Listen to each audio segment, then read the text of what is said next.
Hi hello good morning ಎಲ್ಲರಿಗೂ ನಮಸ್ಕಾರ. ಎಲ್ಲರೂ ಹೇಗಿದ್ದೀರಾ? ಎಲ್ಲರೂ ಆರಾಮಾಗಿದ್ದೀರಾ ಅಂತ ಭಾವಿಸ್ತಾ ಇವತ್ತಿನ ಈ ವಿಡಿಯೋನ ಶುರು ಮಾಡೋಣ ಬನ್ನಿ. ಇವತ್ತು ಬೆಳಗ್ಗೆ ತಿಂಡಿಗೆ ನಾನು ಚಿತ್ರಾನ್ನ ಮಾಡ್ಕೊಂಡಿದ್ದೆ. ಆದರೆ ಚಿತ್ರಾನ್ನದ ರೆಸಿಪಿ ಏನು ತೋರಿಸ್ತಾ ಇಲ್ಲ. ನಾನಿವತ್ತು ಒಂದು ಸಾಂಬಾರನ್ನ ಮಾಡ್ಕೊಂಡಿದ್ದೆ. ಇದು ಮೊಸರನ್ನ ಉಪಯೋಗಿಸಿ ಮಾಡುವಂಥ ಸಾಂಬಾರು. ಸೋರೆಕಾಯಿನ ಬಳಸಿ ಮೊಸರನ್ನ ಉಪಯೋಗಿಸಿ ಮಾಡುವಂಥ ಸಾಂಬಾರು.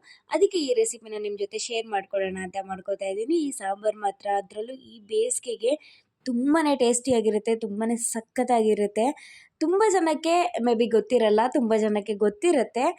ನಾನು ಇದನ್ನು ಯಾವ ಥರ ಮಾಡ್ತೀನಿ ಅಂತ ನಿಮ್ಮ ಜೊತೆ ಶೇರ್ ಮಾಡ್ತೀನಿ ಬನ್ನಿ.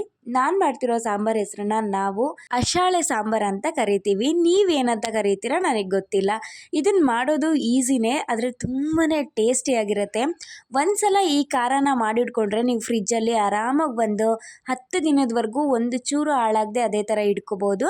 ಆದರೆ ಅದಕ್ಕೆ ಆ ಸೋರೆಕಾಯಿನ ಮಿಕ್ಸ್ ಮಾಡಿರಬಾರ್ದು, ಬರೀ ಖಾರ ಮಾತ್ರ ರುಬ್ಬಿ ಎತ್ತಿಟ್ಕೋಬೇಕು. 2 ದಿನ 3 ದಿನದಲ್ಲೆಲ್ಲಾದರೂ ನೀವು ಈ ಸಾಂಬಾರನ್ನ ಖಾಲಿ ಮಾಡ್ತೀರಾ ಅನ್ನೋದಾದರೆ ನೀವು ಸೋರೆಕಾಯಿನ ಅದಕ್ಕೆ ಮಿಕ್ಸ್ ಮಾಡಿ ಕೂಡ ಇಟ್ಕೋಬಹುದು. ಸೊ ಇವಾಗ ಹೇಗೆ ಮಾಡೋದು ಅಂತ ನೋಡೋಣ ಬನ್ನಿ. ನಾನಿಲ್ಲಿ ಚಿಕ್ಕದು 2 ಸೋರೆಕಾಯಿನ ತೊಗೊಂಡಿದ್ದೀನಿ. ಸೋರೆಕಾಯಿನೆಲ್ಲ ನೀಟಾಗಿ ತೊಳ್ಕೊಂಡು ಅದರಲ್ಲಿ ಮೇಲಿರೋ ಸಿಪ್ಪೆನೆಲ್ಲ ತೆಗಿತಾ ಇದ್ದೀನಿ. ಸೋರೆಕಾಯಿ ಬಲ್ತಿದ್ರು ಬಲ್ತಿಲ್ಲ ಅಂದ್ರೂ ಒಳಗಡೆ ಇರೋ ತಿರುಳನ್ನ ತೆಗೆಯೋದು ಚೆನ್ನಾಗಿರುತ್ತೆ. ಹಾಗಾಗಿ ಇದ್ರೇ ಅದು ತಿನ್ನೋಕೆ ಅಷ್ಟೊಂದು ಟೇಸ್ಟಿಯಾಗಿ ಕೂಡ ಇರೋದಿಲ್ಲ. ಸೊ ಹಾಗಾಗಿ ನಾನು ಅದನ್ನೆಲ್ಲ ತೆಕ್ಕೊಂಡಿದ್ದಾದಮೇಲೆ ಅದ್ರ ಮೇಲಿರೋ ಸಿಪ್ಪೆನೆಲ್ಲ ತೆಗೆದ್ಬಿಟ್ಟು ಒಂದು ತುಂಬ ಚಿಕ್ಕದಾಗೂ ಅಲ್ಲ, ತುಂಬ ದೊಡ್ಡದಾಗೂ ಅಲ್ಲ, ಒಂದು ಮೀಡಿಯಮ್ ಸೈಜಲ್ಲಿ ಇದನ್ನು ಕಟ್ ಮಾಡ್ಕೋತಾ ಇದ್ದೀನಿ. ಯಾಕಂದರೆ ತುಂಬ ಚಿಕ್ಕದಾಗಿ ಕಟ್ ಮಾಡಿಬಿಟ್ರೆ ಅದು ಬಾಯಿಗೆ ಸಿಗೋದೇ ಇಲ್ಲ ತಿನ್ನಬೇಕಾದ್ರೆ. ಸೊ ಹಾಗಾಗಿ ಒಂದು ಮೀಡಿಯಮ್ ಸೈಜಲ್ಲಿ ಅದನ್ನು ಕಟ್ ಮಾಡ್ಕೋಬೇಕು. ನೀವು ನೋಡ್ತಾ ಇದ್ದೀರಲ್ಲ ನಾನು ಹೇಗೆ ಕಟ್ ಮಾಡ್ತಾ ಇದ್ದೀನಿ ಅಂತ. ಈ ಥರ ಕಟ್ ಮಾಡಿಕೊಂಡ್ರೆ ಸಾಕು. ಇದನ್ನೆಲ್ಲ ಕಟ್ ಮಾಡ್ಕೊಂಡಿದ್ದಾದಮೇಲೆ ಇನ್ನೊಂದ್ಸಲ ನೀಟಾಗಿ ವಾಶ್ ಮಾಡಿಕೊಂಡು ಉಪ್ಪು ಹಾಕಿ ಇದನ್ನು ಚೆನ್ನಾಗಿ ಬೇಯಕ್ಕೆ ಇಡಬೇಕು. ಒಂದು ಮುಕ್ಕಾಲು ವಸಿ ಬೆಂದರೆ ಸಾಕು. ಇದು ಕಂಪ್ಲೀಟಾಗಿ ಬೇಯಬೇಕು ಅಂತ ಏನು ಇಲ್ಲ, ಇದರಲ್ಲಿ ಒಂದು ಮುಕ್ಕಾಲು ವಸಿ ಬೇಯಿಸ್ಕೊಂಡ್ರೆ ಸಾಕು. ನೋಡಿ ಇವಾಗ ನಾನೆಲ್ಲ ಕಟ್ ಮಾಡ್ಕೊಂಡಿದ್ದೀನಿ. ಇದನ್ನ ಇವಾಗ ಇನ್ನೊಂದ್ಸಲ ವಾಶ್ ಮಾಡಿಕೊಂಡು ಇದಕ್ಕೆ ಬೇಯೋಕ್ಕೆ ಎಷ್ಟು ನೀರು ಬೇಕೋ ಅಷ್ಟು ನೀರು ಹಾಕಿ ರುಚಿಗೆ ತಕ್ಕಷ್ಟು ಉಪ್ಪನ್ನ ಹಾಕಿಬಿಟ್ಟು ಇದನ್ನು ಒಂದು ಮುಕ್ಕಾಲು ವಸಿಯಷ್ಟು ಬೇಯಿಸ್ಕೊತೀನಿ. ಮುಚ್ಚಳನ ಮುಚ್ಚಿ ಬೇಯಿಸಬೇಕು ಅನ್ನೋ ಅವಶ್ಯಕತೆ ಇಲ್ಲ. ಸೊ ಹಾಗೇ ಓಪನ್ ಇಟ್ಟು ಕೂಡ ಬೇಯಿಸ್ಕೋಬಹುದು. ಇದೆಲ್ಲ ಒಂದು ಕುದಿ ಬೇಯೋ ಅಷ್ಟರಲ್ಲಿ ನಾನು ಇದಕ್ಕೆ ಈರುಳ್ಳಿ ಮತ್ತು ಹಸಿಮೆಣ್ಸಿನ್ಕಾಯಿ, ಇದಕ್ಕೆ ಖಾರ ರುಬ್ಕೊಳ್ಳೋಕ್ಕೆ ಖಾರ ರೆಡಿ ಮಾಡ್ಕೋಬೇಕಲ್ವ, ಅದನ್ನು ರೆಡಿ ಮಾಡ್ಕೋತಾ ಇದ್ದೀನಿ. ಅದಕ್ಕೆ ಬೇಕಾಗಿರೋದು ನಾನು 2 ಈರುಳ್ಳಿ ತೊಗೊಂಡಿದ್ದೀನಿ. ಖಾರಕ್ಕೆ ಎಷ್ಟು ಬೇಕೋ ಅಷ್ಟು ಹಸಿಮೆಣ್ಸಿನ್ಕಾಯಿನ ತೊಗೊಂಡಿದ್ದೀನಿ. ಹಸಿಮೆಣ್ಸಿನ್ಕಾಯಿನ ಚೆನ್ನಾಗಿ ತೊಟ್ಟೆಲ್ಲ ಬಿಡಿಸ್ಕೊಂಡು ಹಾಗೇ ರುಬ್ಕೋತೀನಿ. ಅದನ್ನು ಕಟ್ ಮಾಡ್ಕೊಳ್ಳೋ ಅವಶ್ಯಕತೆ ಇಲ್ಲ, ಏನಿಲ್ಲ. ಈರುಳ್ಳಿನ ಚಿಕ್ಕದಾಗಿ ಕಟ್ ಮಾಡಿ ಎತ್ತಿಡ್ಕೋತೀನಿ. ನಮಗೆ ಇದರಲ್ಲಿ ಸ್ವಲ್ಪ ಹಸಿ ಈರುಳ್ಳಿ ಬೇಕಾಗತ್ತೆ, ಸ್ವಲ್ಪ ಒಗ್ಗರಣೆಗೆ ಈರುಳ್ಳಿ ಬೇಕಾಗತ್ತೆ. ಹಾಗಾಗಿ ನಾನು ಒಂದು ಈರುಳ್ಳಿನ ಕಟ್ ಮಾಡಿ ಹಾಗೆ ಎತ್ತಿಡ್ಕೋತೀನಿ, ಇನ್ನೊಂದು ಈರುಳ್ಳಿನ ಒಗ್ಗರಣೆ ಮಾಡಲಿಕ್ಕೆ ಅಂತ ಕಟ್ ಮಾಡ್ಕೋತಾ ಇದ್ದೀನಿ.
ಅಷ್ಟರಲ್ಲಿ ಸೋರೆಕಾಯಿ ಕೂಡ ಚೆನ್ನಾಗಿ ಬೆಂದಿತ್ತು. ನಾನು ಹೇಳಿದ್ನಲ್ಲ, ಕಂಪ್ಲೀಟಾಗಿ ಫುಲ್ಲು ಮೆತ್ತಗಾಗೋವರೆಗೂ ಬೇಯಿಸ್ಕೊಳ್ಳೋ ಅವಶ್ಯಕತೆ ಇಲ್ಲ. ನಾವು ಪ್ರೆಸ್ ಮಾಡಿದಾಗ ಅದು ಸ್ವಲ್ಪ ಗಟ್ಟಿ ಅಂತಲೇ ಅನ್ನಿಸ್ಬೇಕು, ಅಷ್ಟಿದ್ರೆ ಸಾಕು. ಇವಾಗ ನಾನು ಖಾರ ರುಬ್ಕೊಳ್ಳೋಕ್ಕೆ ಮಸಾಲ ರೆಡಿ ಮಾಡ್ಕೋತಾ ಇದ್ದೀನಿ. ಅದಕ್ಕೆ ಒಂದು ಬಾಣಲಿನ ಇಟ್ಬಿಟ್ಟು ಅದಕ್ಕೆ ಸ್ವಲ್ಪ ಎಣ್ಣೆ ಹಾಕಿ, ಎಣ್ಣೆ ಚೆನ್ನಾಗಿ ಬಿಸಿ ಆದಮೇಲೆ ಅದಕ್ಕೆ ಸ್ವಲ್ಪ ಜೀರಿಗೆ, ಬೆಳ್ಳುಳ್ಳಿ, ಹಸಿಮೆಣಸಿನ್ಕಾಯಿ, ಉದ್ದಿನಬೇಳೆ, ಕಡಲೆಬೇಳೆ, ಒಂದು ಹಿಡಿಯುವಷ್ಟು ಕಡಲೆಬೀಜ ಇಷ್ಟನ್ನು ಹಾಕಿಬಿಟ್ಟು, ನಿಮ್ಮ ಹತ್ರ ಬಿಳಿ ಎಳ್ಳಿದ್ರೆ ಬಿಳಿ ಎಳ್ಳು ಕೂಡ ಯೂಸ್ ಮಾಡ್ಕೋಬೋದು. ನನ್ನ ಹತ್ರ ಖಾಲಿಯಾಗಿತ್ತು, ನಾನು ಹಾಗಾಗಿ ಯೂಸ್ ಮಾಡಿಲ್ಲ. ಎಳ್ಳಾಕಿದ್ರೂ ತುಂಬ ಚೆನ್ನಾಗಿರುತ್ತೆ. ಇದನ್ನೆಲ್ಲ ಚೆನ್ನಾಗಿ ಸಣ್ಣ ಉರಿಯಲ್ಲಿ ಹುರ್ಕೋಬೇಕು. ಇದನ್ನೆಲ್ಲ ಹುರ್ಕೊಂಡಿದ್ದು ಆದಮೇಲೆ ಇದು ತಣ್ಣಗಾಗೋಕ್ಕೆ ಬಿಟ್ಬಿಟ್ಟು, ಅದು ತಣ್ಣಗಾದ್ಮೇಲೆ ಒಂದು ಮಿಕ್ಸಿ ಜಾರ್ಗೆ ಹಾಕ್ಕೊಂಡು ಹಸಿ ತೆಂಗಿನ ತುರಿ, ಸ್ವಲ್ಪ ಒಂದು ಹಿಡಿಯುವಷ್ಟು ಕೊತ್ತಂಬರಿ ಸೊಪ್ಪು ಮತ್ತು ಕರಿಬೇವು ಇಷ್ಟನ್ನು ಹಾಕ್ಕೊಂಡು ಚೆನ್ನಾಗಿ ಫೈನ್ ಪೇಸ್ಟ್ ಮಾಡಿಕೊಂಡ್ರೆ ಖಾರ ಕೂಡ ರೆಡಿ ಆಗುತ್ತೆ.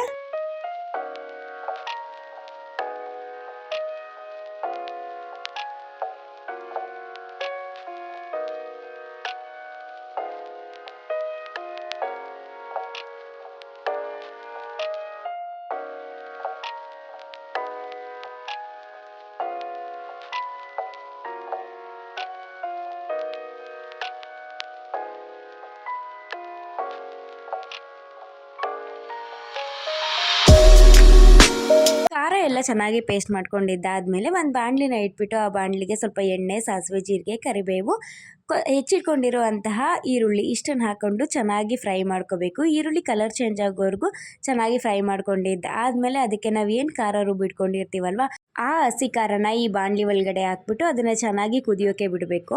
ನೀವು ಖಾರ ರುಬ್ಕೊಳ್ಳೋವಾಗ ತುಂಬ ತೆಳುವಾಗಿ ರುಬ್ಕೊಳ್ಳೋ ಅವಶ್ಯಕತೆ ಇಲ್ಲ, ಸ್ವಲ್ಪ ಗಟ್ಟಿಗೆನೇ ರುಬ್ಕೊಂಡ್ರೆ ಚೆನ್ನಾಗಿರುತ್ತೆ. ಇವಾಗ ಈರುಳ್ಳಿ ಎಲ್ಲ ಚೆನ್ನಾಗಿ ಫ್ರೈ ಆಗಿದ್ದಾದಮೇಲೆ ನಾವು ರುಬ್ಬಿಟ್ಕೊಂಡಿರುವಂತಹ ಖಾರನ ಹಾಕ್ಬಿಟ್ಟು ಅದಕ್ಕೆ ಮಿಕ್ಸ್ ಮಾಡಿ ಅದಕ್ಕೆ ನಾವು ಏನು ಬೇಯಿಸ್ಕೊಂಡಿರ್ತೀವಲ್ವ ಸೋರೆಕಾಯಿ, ಆ ಸೋರೆಕಾಯಿನ ನೀರನ್ನೆಲ್ಲ ಶೋಧಿಸ್ಕೊಂಡು ಆ ಸೋರೆಕಾಯಿ ಕೂಡ ಅದಕ್ಕೆ ಮಿಕ್ಸ್ ಮಾಡಬೇಕು.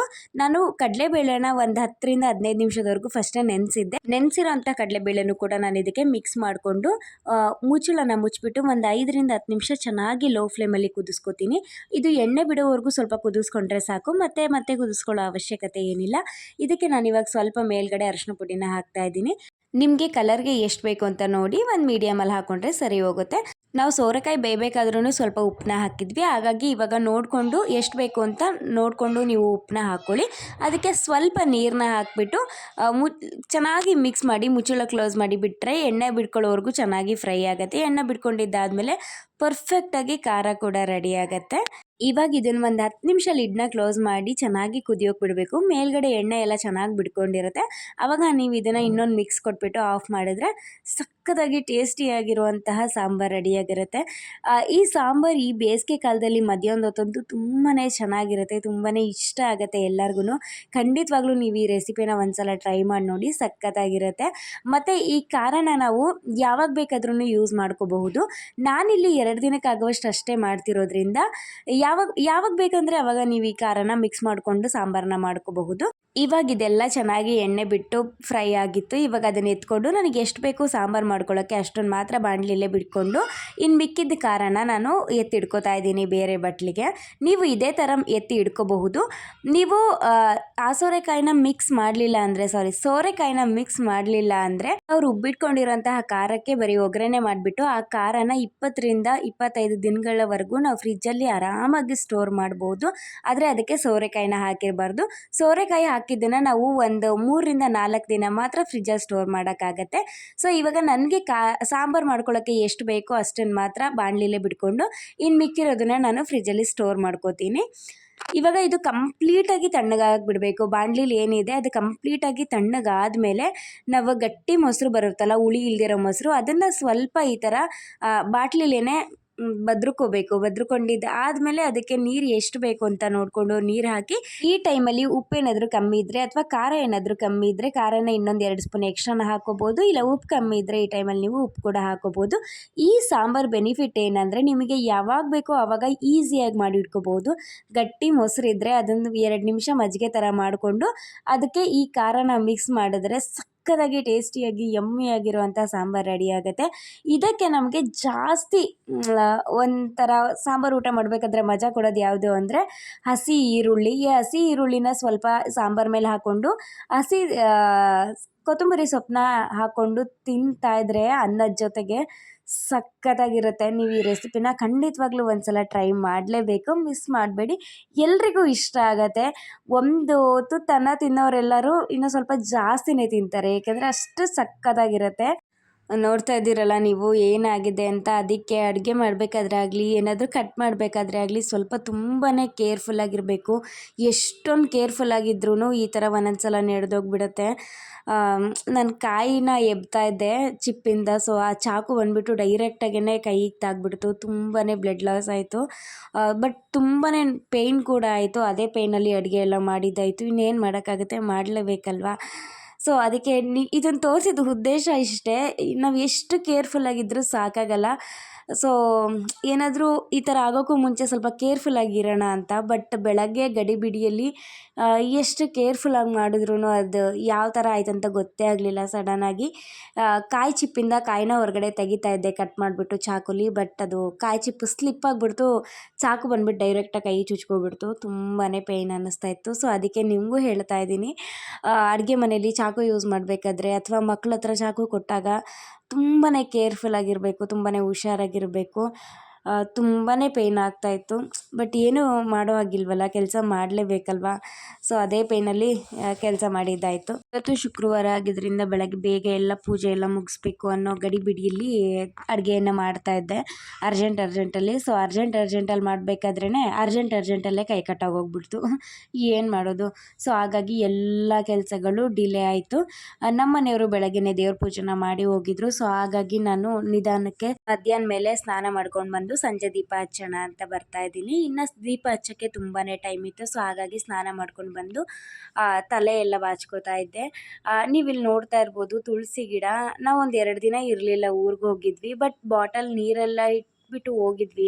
ಅಂದರೆ ಬಾಟಲ್ನ ತೂತ ಮಾಡಿಬಿಟ್ಟು ನೀರು ಅದಕ್ಕೆ ಸಪ್ಲೈ ಆಗೋ ಥರ ಮಾಡಿ ಹೋಗಿದ್ವಿ. ಆದ್ರೂ ಎಷ್ಟೊಂದು ಒಣಗೋಗಿದೆ ಅಂತ. ಬಟ್ ಚಿಗುರುತ್ತಾ ಇದೆ, ಬಟ್ ಒಣಗೋಗಿ ತುಂಬಾ ಬೇಜಾರಾಯಿತು. ನಾವು ವಿಳೆದೆಲೆ ಬಳ್ಳಿನ ಒಂದೇ ಒಂದು ಪಾಟಲ್ಲಿ ಹಾಕಿದ್ವಿ. ಬಟ್ ಇವಾಗ ಅದು 2 ಪಾಟಲ್ಲಿ ತಾನಾಗೇ ಹುಟ್ತಾ ಇದೆ. ಅದರದ್ದು ಬೇರು ಕಂಟಿನ್ಯೂ ಆಗಿ ಈ ವಿಳೆದೆಲೆ ಬಳ್ಳಿ ತುಂಬ ಚೆನ್ನಾಗಿ ಬಂದಿದೆ. ಖುಷಿ ಆಯಿತು ಇದನ್ನೆಲ್ಲ ನೋಡಿ. ಬಟ್ ಊರಿಗೆ ಹೋಗಿದ್ವಲ್ಲ 2 ದಿನ ಗಿಡಗಳು ಒಣಗೋಗ್ಬಿಟ್ಟಿತ್ತು. ತುಂಬಾ ಬೇಜಾರಾಯಿತು. ಈ ಪಾಟ್ ನೋಡ್ತಾ ಇದ್ದೀರಲ್ಲ ನೀವು, ಇದು ದೊಡ್ಡಪತ್ರೆ ಗಿಡ. ನನ್ನ ಮಗನಿಗೆ ದೊಡ್ಡಪತ್ರೆ ಅಂದರೆ ತುಂಬ ಇಷ್ಟ. ಅದರಲ್ಲಿ ಒಂದೇ ಒಂದು ಎಲೆ ಕಾಣಿಸ್ತಿದೆಯಾ ನೋಡಿ, ಖಂಡಿತವಾಗ್ಲೂ ಇಲ್ಲ. ಯಾಕೆಂದರೆ ಎಲ್ಲದನ್ನು ಕಿತ್ತು ನಾವು ಕೊಡೋದೇ ಬೇಡ, ಅವನ್ನೇ ತಿಂತಾನೆ. ಸೊ ಹಾಗಾಗಿ ಆ ಗಿಡ ಕೂಡ ಖಾಲಿಯಾಗಿದೆ. ಇದು ಲೆಮನ್ ಗ್ರಾಸ್. ಇದರಲ್ಲಿ ಟೀನ ಮಾಡ್ತಾರೆ, ತುಂಬಾ ಸಖತ್ತಾಗಿರುತ್ತೆ. ಹೇಗೆ ಮಾಡೋದು ಅಂತ ನಿಮ್ಗೆ ಒಂದ್ಸಲ ತೋರಿಸ್ತೀನಿ. ಇದು ಅರಿಶಿನ ಹಾಕೊಂಡಿದ್ದೀನಿ ಪಾಟಲ್ಲಿ, ತುಂಬ ಚೆನ್ನಾಗಿ ಬಂದಿದೆ. ಬಟ್ ಇವಾಗ ಊರಲ್ಲಿ ಇರಲಿಲ್ವಲ್ಲ, ಸೊ ಹಾಗಾಗಿ ಅದು ಒಣಗಿ ಹೋಗಿದೆ. ಹಾಲು ಪಾಯಸ ಏನಾದರೂ ಮಾಡಬೇಕಾದ್ರೆ ಅದ್ರ ಎಲೆನ ಅನ್ನದೊಳಗಡೆ ಹಾಕಿದ್ರೆ ಸಖತ್ತಾಗಿ ಟೇಸ್ಟಿಯಾಗಿರುತ್ತೆ. ಸೊ ಅದಕ್ಕೋಸ್ಕರ ನಾನು ಅದನ್ನು ಬೆಳ್ಕೊಂಡಿದ್ದೀನಿ. ಅದಾದಮೇಲೆ ಹಸಿ ಮೆಣಸಿನ್ಕಾಯಿ ಗಿಡ ಹಾಕಿದ್ದೀನಿ. ಚಿಕ್ಕ ಮೆಣಸಿನ್ಕಾಯಿ, ಅದು ತುಂಬಾ ಚೆನ್ನಾಗಿತ್ತು. ನಾವು ಒಂದ್ಸಲ ಚಿಕ್ಕಮಂಗ್ಳೂರು ಎಸ್ಟೇಟ್ಗೆ ಹೋದಾಗ ನಮ್ಗಲ್ಲಿ ಸಿಕ್ಕಿತ್ತು ಅದನ್ನು ತೊಗೊಂಡು ಬಂದು ಹಾಕಿದ್ವಿ. ನೋಡ್ತಾ ಇರ್ಬೋದು, ಇನ್ನು 2 ಪಾಟಲ್ಲಿ ಪುದೀನ ಗಿಡನ ಹಾಕ್ಕೊಂಡಿದ್ದೀನಿ. ನನಗೆ ಡೈಲಿ ಯೂಸಿಗೆ ಪುದೀನ ಆ 2 ಪಾಟಿಂದನೇ ಸಾಕಾಗುತ್ತೆ. ನಾನು ಜಾಸ್ತಿ ಏನು ಪುದೀನ ಯೂಸ್ ಮಾಡೋದಿಲ್ಲ ಹಾಗಾಗಿ. ಆಮೇಲೆ ಇಲ್ಲಿ ಹೂ ಬಿಟ್ಟಿದೆ ನೋಡಿ, ಇದು ಒಂದೇ ಹೂವು ನನ್ನ ಪಾಟಲ್ಲಿ ತುಂಬ ಚೆನ್ನಾಗಿ ಬರ್ತಾ ಇರೋದು. ಇನ್ನು ಎಲ್ಲ ಹೂವು ಅಷ್ಟು ನೀಟಾಗಿ ಏನು ಬರಲಿಲ್ಲ, ಎಲ್ಲ ಹಾಗಾಗಿ ಹಾಳಾಗೋಯ್ತು. ಸೊ ಹಾಗಾಗಿ ಇದು ಒಂದೇ ಚೆನ್ನಾಗಿ ಬರ್ತಾ ಇರೋದು, ಹಾಗಾಗಿ ಅದೊಂದನ್ನೇ ಬಿಟ್ಕೊಂಡಿದ್ದೀನಿ. ಸೊ ಸ್ವಲ್ಪ ಹೊತ್ತು ಹೀಗೆ ಹೊರಗಡೆ ನಿಂತಿದ್ದೆ. ಹೊರಗಡೆ ಎಲ್ಲ ನಮ್ಮ ಮನೆಯಿಂದ ಬಾಲ್ಕನಿಯಿಂದ ಹೊರಗಡೆಯಿಂದ ನೋಡಿದ್ರೆ ಏನೂ ಅಷ್ಟು ನೀಟಾಗಿ ಕಾಣಿಸೋದು ಇಲ್ಲ. ಸೊ ಬಟ್ ಏನು ಮಾಡೋಕ್ಕಾಗಲ್ಲ, ಅದು ಒಂದೇ ಪ್ಲೇಸು ಹೊರಗಡೆ ನೋಡೋಕ್ಕೆ ಅಂತ ಇರೋದು. ಸೊ ಹಾಗಾಗಿ ಅಲ್ಲೇ ನೋಡಿಕೊಂಡು ಸ್ವಲ್ಪ ಹೊತ್ತು ಟೈಮ್ ಸ್ಪೆಂಡ್ ಮಾಡ್ಕೊಂಡು ಬರ್ತೀವಿ. ಹೊರಗಡೆ ನೋಡಿದಾಗ ಮರ ಗಿಡ, ಏನಾದರೂ ಪ್ರಾಣಿ ಪಕ್ಷಿ ಈ ಥರ ಏನಾದರೂ ಕಾಣಿಸಿದ್ರೆ ತುಂಬ ಚೆನ್ನಾಗಿರುತ್ತೆ ನೇಚರು. ಬಟ್ ಬೆಂಗಳೂರಲ್ಲಿ ಗೊತ್ತಲ್ವಾ, ಸಿಟಿ ಒಳಗಡೆ ಹೊರಗಡೆ ನೋಡಿದ್ರೆ ಬರೀ ಮನೆ, ರೋಡು, ವೆಹಿಕಲ್ಸ್ ಬರೀ ಇಷ್ಟೇ ಕಾಣುತ್ತೆ. ಮನೆಯಿಂದ ಹೊರಗಡೆ ಹೋಗಿ ನಿಂತ್ಕೊಂಡ್ರು ಬರೀ ಅಷ್ಟೇ ಕಾಣಿಸ್ತಾರೆ. ಇನ್ನು ಅಟ್ಲೀಸ್ಟ್ ಜನ ನೋಡೋಣ ಅಂದರೆ ಜನನೂ ಕೂಡ ಕಾಣಿಸೋದಿಲ್ಲ. ಯಾಕಂದರೆ ಡೇ ಟೈಮಲ್ಲಿ ಜನ ಅಷ್ಟೊಂದು ಓಡಾಡೋದು ಇಲ್ಲ, ಎಲ್ಲ ಡ್ಯೂಟಿಗೆ ಕೆಲ್ಸಕ್ಕೆ ಹೋಗಿರ್ತಾರೆ. ಮನೇಲಿರೋರು ಮಲಗಿ ರೆಸ್ಟ್ ಮಾಡ್ತಾ ಇರ್ತಾರೆ. ಸೊ ಹಾಗಾಗಿ ಯಾರೂ ಕಾಣಿಸೋದೇ ಇಲ್ಲ. ಸುಮ್ಮನೆ ಹೊರಗಡೆ ಹೋಗಿ ನಿಂತ್ಕೊಂಡ್ರು ಏನೂ ಪ್ರಯೋಜನ ಇಲ್ಲ. ಬಟ್ ಏನು ಮಾಡೋದು, ಮನೆ ಒಳಗಡೆ ಇದು ಬೇಜಾರಾಗಿತ್ತು. ಹಾಗಾಗಿ ಹೊರಗಡೆ ಹೋಗಿ ಸ್ವಲ್ಪ ಹೊತ್ತು ನಿಂತ್ಕೊಂಡು ಹಾಗೆ ಒಳಗಡೆ ಬಂದೆ.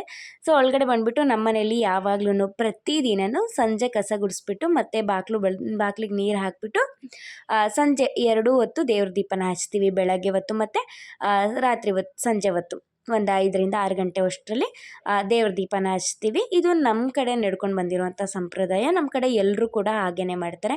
ದಿನದಲ್ಲಿ 2 ಹೊತ್ತು ಪೂಜೆ, ಬೆಳಗ್ಗೆ ಮತ್ತು ಸಂಜೆ 2 ಹೊತ್ತು ಗುಡಿಸ್ಬಿಟ್ಟು ಬಾಗಿಲಿಗೆ ನೀರನ್ನ ಹಾಕ್ತಾರೆ. ಸೊ ಶುಕ್ರವಾರಕ್ಕೆ ಬೆಳಗ್ಗೆ ಈ ರಂಗೋಲಿನ ಹಾಕಿದ್ದೆ. ಹೇಗೆ ಅನ್ನಿಸ್ತಿದೆ, ಚೆನ್ನಾಗಿದೆಯಾ, ಇಷ್ಟ ಆಯಿತಾ, ಕಮೆಂಟ್ ಮಾಡಿ ತಿಳಿಸಿ. ಸಂಜೆ ಸುಮ್ಮನೆ ಹಾಗೆ ಹೊರಗಡೆ ರಂಗೋಲಿ ಎಲ್ಲ ಏನು ತೆಗಿಯೋದಿಲ್ಲ, ಹಾಗೆಯೇ ಒಳಗಡೆ ಎಲ್ಲ ಕ್ಲೀನಾಗಿ ಗುಡಿಸ್ಕೊಂಡು ಹೊರಗಡೆ ಬಾಗಿಲಿಗೆ ನೀರು ಹಾಕ್ಬಿಟ್ಟು ದೀಪನ ಹಚ್ತೀವಿ ನಾವು.